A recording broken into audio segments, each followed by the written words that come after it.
Kita lanjutkan pembahasan mengenai konsep usia. Jadi dalam psikologi perkembangan, usia itu merujuk ke dalam beberapa hal.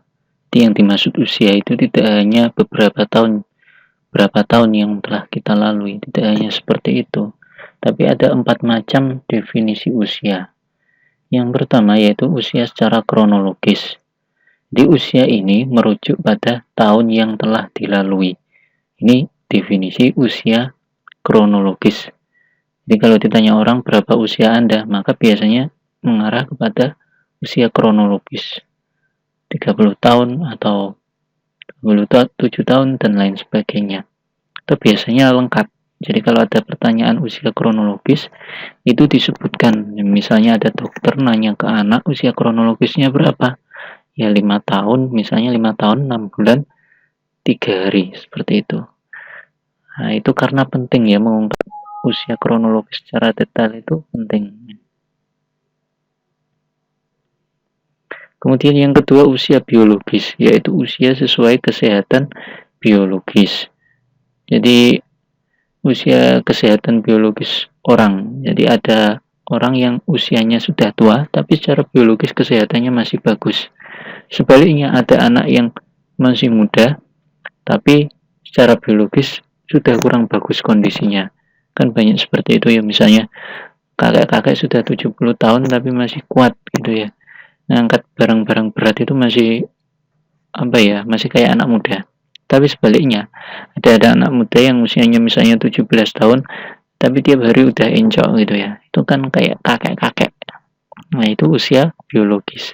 Ada sebuah cerita menarik. Jadi dulu itu pemain bola namanya Cristiano Ronaldo. Itu usia usia kronologisnya itu sudah 35 tahun. Tapi setelah melalui tes kesehatan, ternyata dia kondisi fisiknya itu masih kayak kayak pemain usia 25 tahun. Jadi secara biologis itu 10 tahun lebih muda. Nah, itu misalnya usia biologis seperti itu. Tapi memang ini jarang dijadikan acuan atau jarang dijadikan ukuran. Kemudian yang selanjutnya adalah usia psikologis, yaitu kapasitas adaptif individu jika dibandingkan individu lainnya di kelompok usia kronologisnya, atau istilahnya kematangan mental ya. Ada anak yang masih kecil tapi mentalnya sudah matang, baik dari sisi apa saja, dari sisi kognitif bisa, sisi emosional bisa, maupun sisi sosialnya. Misalnya anak-anak yang gifted ya atau jenius. Nah, itu secara usia psikologisnya sudah tinggi. Karena apa? Anak-anak jenius itu skor IQ, jadi jenius itu diukur dari IQ-nya. Itu kalau dibandingkan anak seusianya itu ya jelas lebih cepat, lebih tinggi usianya. Nah, itu secara psikologis dia lebih matang. Dari sisi apa? Kognitif, kecerdasan. Maka ada sekolah itu punya program dulu itu, sekarang juga masih banyak, namanya akselerasi atau percepatan. Jadi anak-anak yang memiliki kecerdasan jauh di atas rata-rata atau jenius itu boleh mengikuti program percepatan. Jadi misalnya SMP itu mestinya ditempuh 3 tahun, dia cukup 2 tahun. Karena memang secara psikologis, secara mental, dia jauh lebih matang ketimbang anak-anak di usianya. Itu usia psikologis. Kemudian yang keempat, yaitu usia sosial, yaitu harapan dan ekspektasi sosial sesuai usia seseorang ya. Ini 4 macam konsepsi usia. Jadi usia apa saja? Kronologis yang merujuk pada tahun yang telah dilalui, usia biologis merujuk pada kesehatan biologis, usia psikologis merujuk pada kematangan mental, baik kognitif maupun emosi, ya, atau ini istilahnya kedewasaan juga bisa masuk ke sini. Dan yang terakhir usia sosial, yaitu harapan dan ekspektasi sosial sesuai usia seseorang. Jadi orang ekspektasinya itu seperti apa? Ada anak yang kelihatannya masih anak-anak tapi ekspektasi sosialnya besar. Dia harus memerankan peran secara sosial sebagai tulang punggung keluarga, misalnya seperti itu. Itu konsepsi usia. Selanjutnya pembahasan mengenai karakteristik perkembangan. Jadi ada beberapa karakteristik ya, sesuatu yang sifatnya khas dalam perkembangan manusia. Yang pertama yaitu perkembangan itu terjadi sepanjang rentang kehidupan. Jadi selama orang itu masih hidup, dia akan terus melalui proses perkembangan, baik secara psikis maupun secara fisik. Kemudian yang kedua, sifat perkembangan itu multidimensi. Jadi yang berkembang itu tidak hanya fisik, tapi juga psikis. Jadi tidak hanya tubuh, tapi juga pikiran, perasaan, maupun kemampuan interaksi sosial. Jadi itu multidimensi, banyak dimensi gitu ya maksudnya.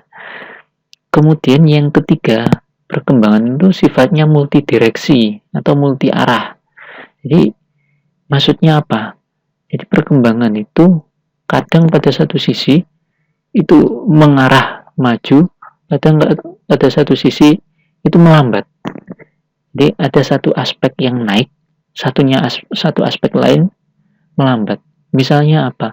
Misalnya pada aspek kognitif, katakanlah seperti itu.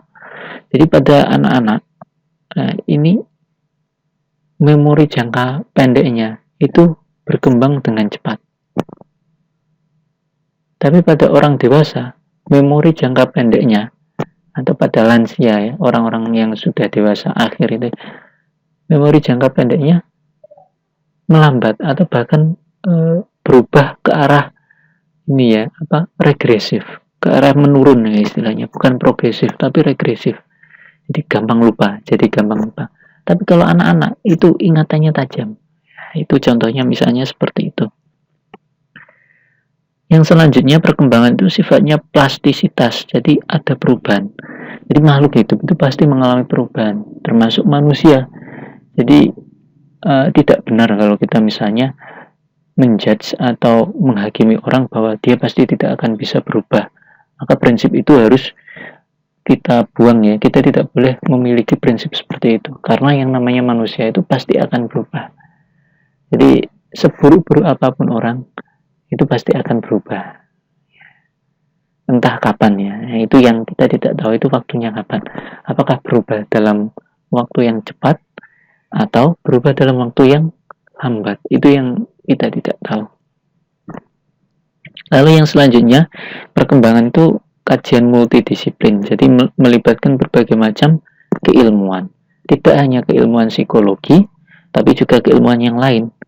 Jadi misalnya kayak perkembangan otak gitu ya, ya itu harus ada kajian dari bidang namanya neurologi ya, ilmu yang mempelajari tentang saraf. Jadi otak itu kan pusat kendali saraf itu ada di otak, maka ada ilmunya namanya neurologi dan lain sebagainya, atau disiplin keilmuan yang lain. Jadi tidak hanya dikaji dalam hal atau dalam bidang psikologi saja. Dan yang terakhir ya, perkembangan itu bersifat kontekstual. Artinya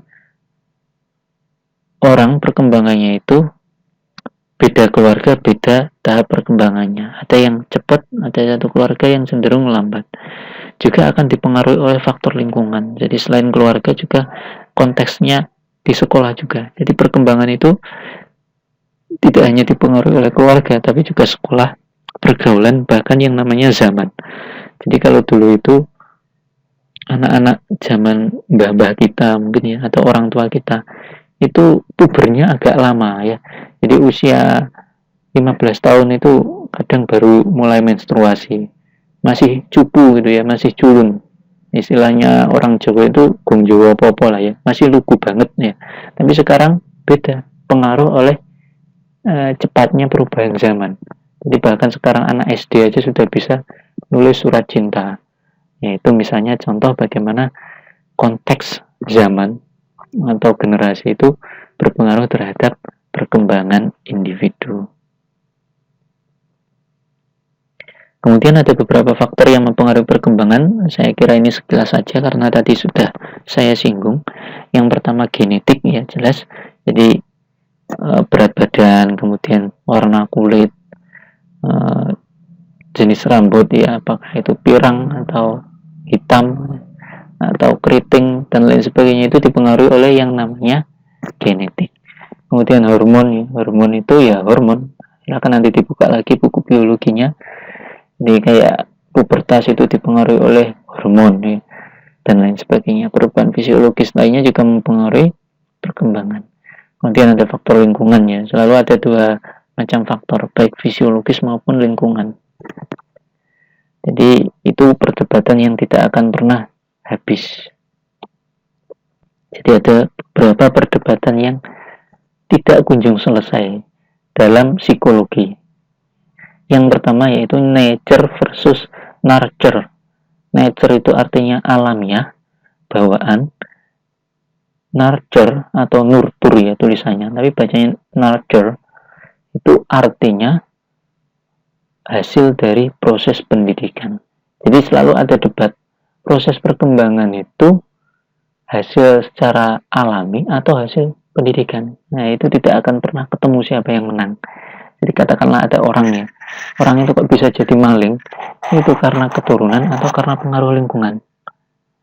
Nah kalau itu masih agak lebih mudah ya. Nanti misalnya apa yang paling penting? Kalau maling tadi gimana? Ya bisa jadi karena lingkungan yang lebih berperan ya. Tapi itu selalu akan timbul perdebatan. Atau misalnya masalah lain, katakanlah intelijensi gitu ya. Intelijensi itu orang bisa jadi cerdas itu karena faktor bawaan apa lingkungan. Kalau teori mengatakan itu lebih kuat faktor bawaan, tapi kan juga tetap ada pengaruh lingkungannya. Maka kedua faktor ini akan selalu terus berinteraksi ya, tidak ada yang menang yang mana.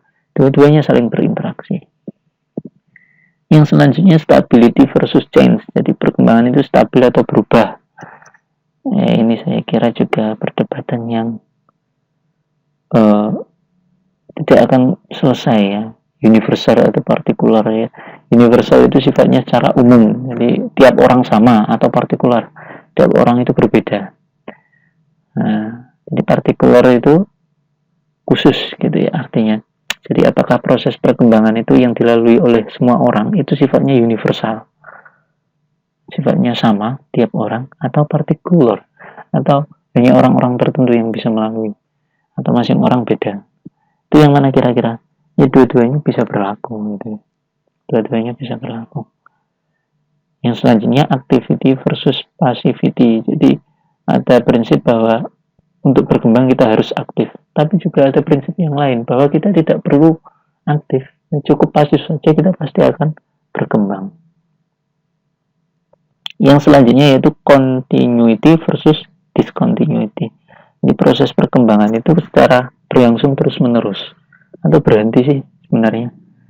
Maka ada orang yang bilang bahwa sebenarnya orang tua itu kembali ke masa kanak-kanak. Nah, sebenarnya bukan kembali ke masa kanak-kanak, tapi memang perubahannya seperti itu. Tapi memang itu perdebatan yang akan terus istilahnya bergulir ya, tidak akan ada habisnya seperti itu. Ya, saya kira itu dulu. Nanti kita lanjutkan ke tujuan dan fungsi psikologi perkembangan.